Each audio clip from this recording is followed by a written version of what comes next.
Uganda's oil exploration and production is no longer a subject of debate. It's only a question of when the black gold will flow out of the ground and how it will impact the citizens. According to the Ministry of Energy projections, there is an estimated 6.5 billion barrels of oil under the ground, 1.4 billion of these recoverable. Once it gets out of the ground, this resource will power Uganda's economy by $3.5 billion. That is an estimated 13 trillion shillings at its peak. Since its discovery, excitement is in the air in anticipation that lives will be changed, jobs created for Ugandans, and the backbone of poverty broken. There are dreams and visions that oil will propel Uganda into a middle-income state.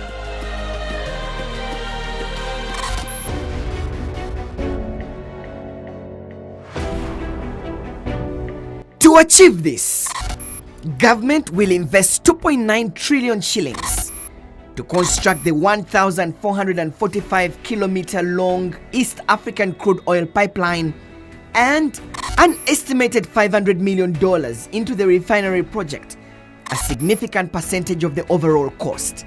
The main funders of the projects will be international oil companies, including Total, CNOOC, as well as the governments of Tanzania and Uganda. Both the pipeline and the refinery projects are expected to generate 13,000 jobs, according to the Oil and Gas Industry Baseline Survey. 15% will be for engineers and managers, 60% for technicians and craftsmen, and 25% will be for the unskilled category. The biggest question, though, is, are we ready to tap into these job opportunities that the sector brings? Has government prepared its youth with necessary skills to take advantage of these offers? Available research has somewhat tried to answer these questions. Research findings by the Africa Youth Development Link, titled Youth Opportunities in the Oil and Gas Sector in Uganda, reveals that citizens are late, especially for the core jobs in the sector.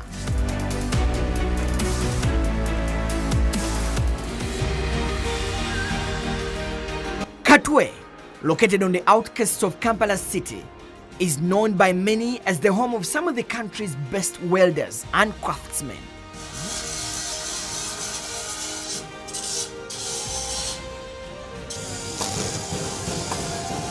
Mention it and these men will do it.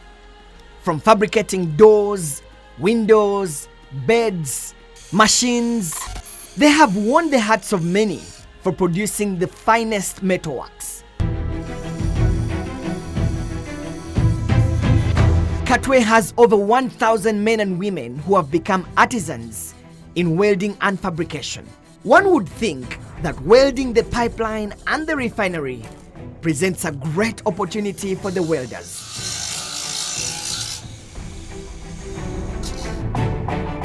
I visited Katwe to find out if any of these welders know about the opportunities that the oil sector presents.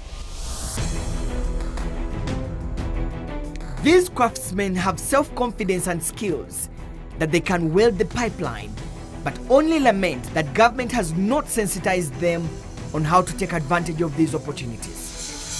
Wana abaana weebali abeetaavu abamanyi okukola ekintu era kizibu nnyo kati essaawa eno okulowooza nti gavumenti enaavaayo ejje kuŋŋaanya abaana bano oba muffe tulabe bwe tubamanyi abamanyi okwokya abamanyi kinoga. I was, however, informed that there was a team from the Ministry of Energy that mobilized over 40 top welders from Katwe for a selection process to take part in a one-year certification training run by the Chicago Bridge and Iron Company, a large American engineering, procurement and construction company that specializes in projects for the oil and gas companies. However, only one was selected to undergo this training. Simon Kawesa is one of the best welders in Katwe. He knows about this selection process. Wayisaako omuntu omu nga ne gwe mubaddemu gwe baŋŋambye gwe munoonya yagwa. Bange munoonya ddigo yagwa, eyayita bamuyita mukwaya yafa. Kawesa admits that the craftsmen in Katwe are not professional enough to take on the challenge of welding the pipeline. Omuwendo ogusinga obungi ogw'abavubuka be tulina naddala kati wano mu Katwe bwe kuba kuteekako waya n'eyaka balungi naye kye bayita professional welding si balungi. He adds that the welders here just do basic welding.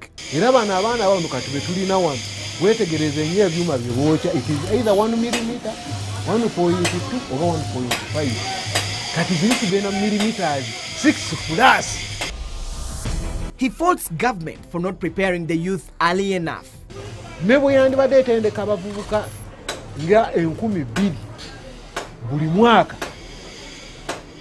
neefuna ebyo ebifo ebyolaba ebigazi ebyo byegazeetinze ebyo ne bakuumawo ekifo kimu nga ne bateekamu abavubuka abo 1,000 nkulayirira gyandibwenza okugwako emyaka kati 3 gye balina nga gavumenti yokennyini eweza factories 100 ate ng'abaana abali wiringi ogikolera. Kawesa's outcry to government is re-echoed by the young craftsmen who are optimistic that they can tap into the opportunity in the near future. Tugeza kulana twetendeka emirimu gino okumanya nti tuli basajja bakenkufu nnyo singa tufunyeyo omuntu atuyambako okukola emirimu tukola ebintu ebyenjawulo muno omwaffe mu Katwe aninga tubikosa welding abantu abawobwere betusobola kukola kukola. Only 22 welders from different parts of the country made it through the selection process. The 22 recently graduated as the first internationally certified Ugandan oil and gas welders.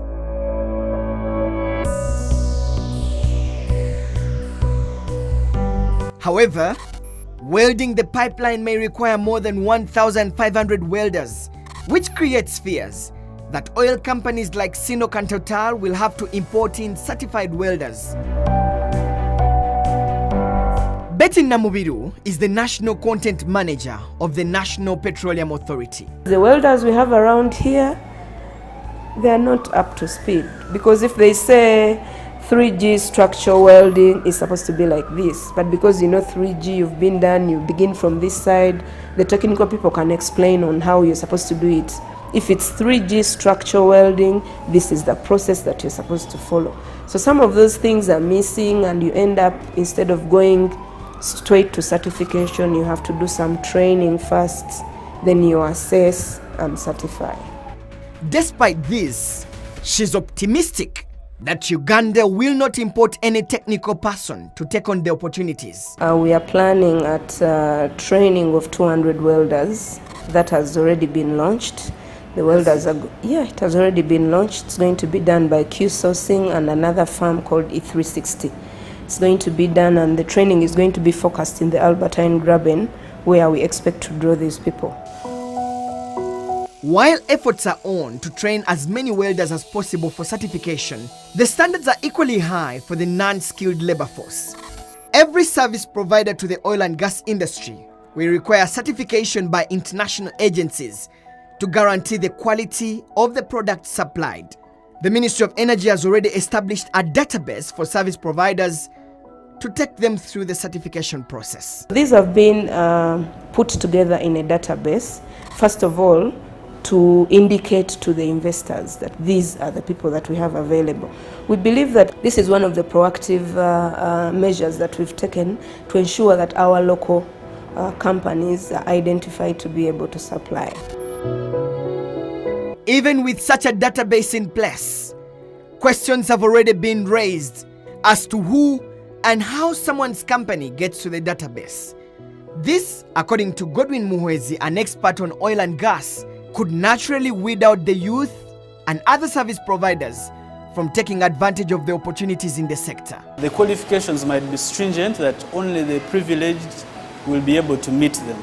And so we need to do a lot of checking to see that normal Ugandans can actually get skills in the sector, can be pre-qualified, can enter the database and can actually get jobs.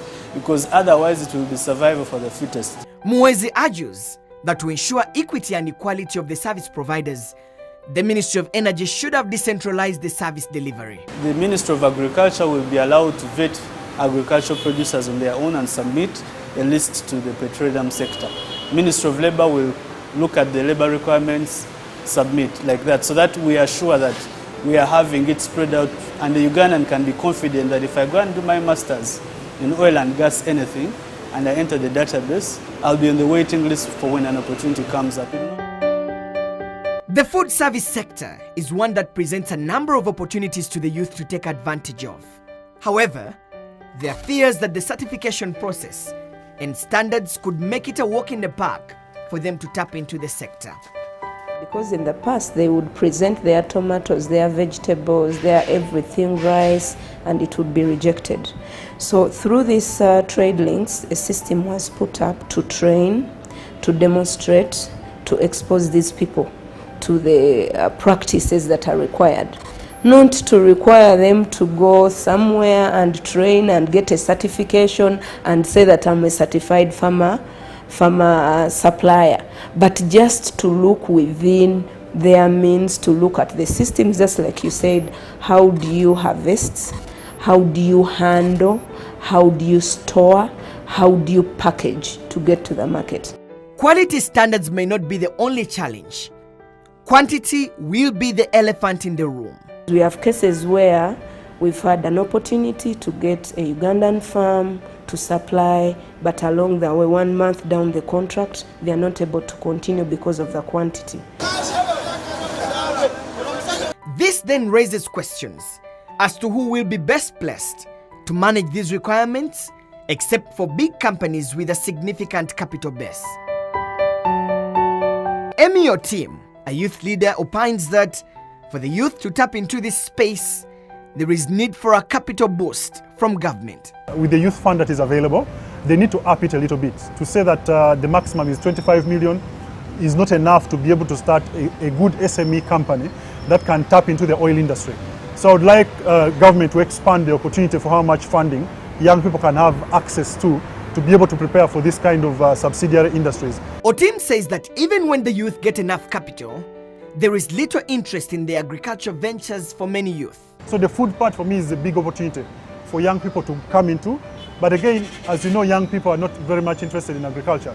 Again, we would like to go into agriculture, but we don't like the standards that come with it. He, however, says that there are other opportunities that the youth can tap into. You can get over 5,000 other products out of petroleum alone.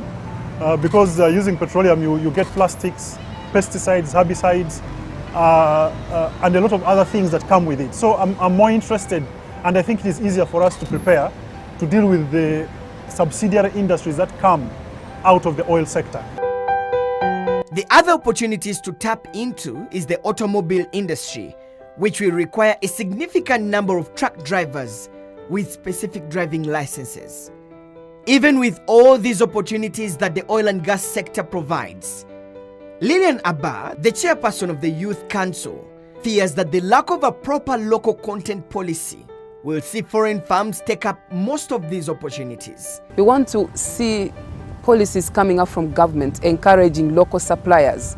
We want to see policies coming up and giving investors conditions that when you are going to partner with us in this venture, maybe drilling, you must ensure that 70% of the employees are Ugandans. This is also re-echoed by Godwin Muhwezi, an expert in oil and gas. The local content law ring fences certain jobs, human resources, foods, and locally available materials. But it also provides for joint ventures where local companies can work with foreign investors on certain projects.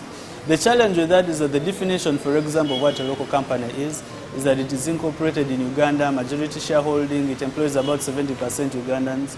But you can actually have a company owned by a foreigner meeting those standards, and it's not necessarily Ugandan in the real sense of the word. So there are very many loopholes in the local content law that can be bypassed to get a foreigner posed as a Ugandan.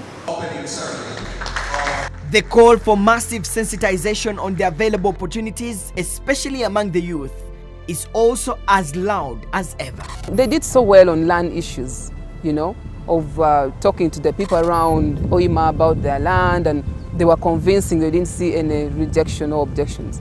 But we also need to do this in terms of labor. The same segments of people will come up and say, oh, we are left out, or we are focusing more on, you know, getting the output and getting the technical aspect. The oil opportunities could easily slip through the palms of many youth if government does not raise up to take full responsibility of training its own labor force, especially the young people, to take advantage of these opportunities. Solomon Serwanja, NBS, Live at 9.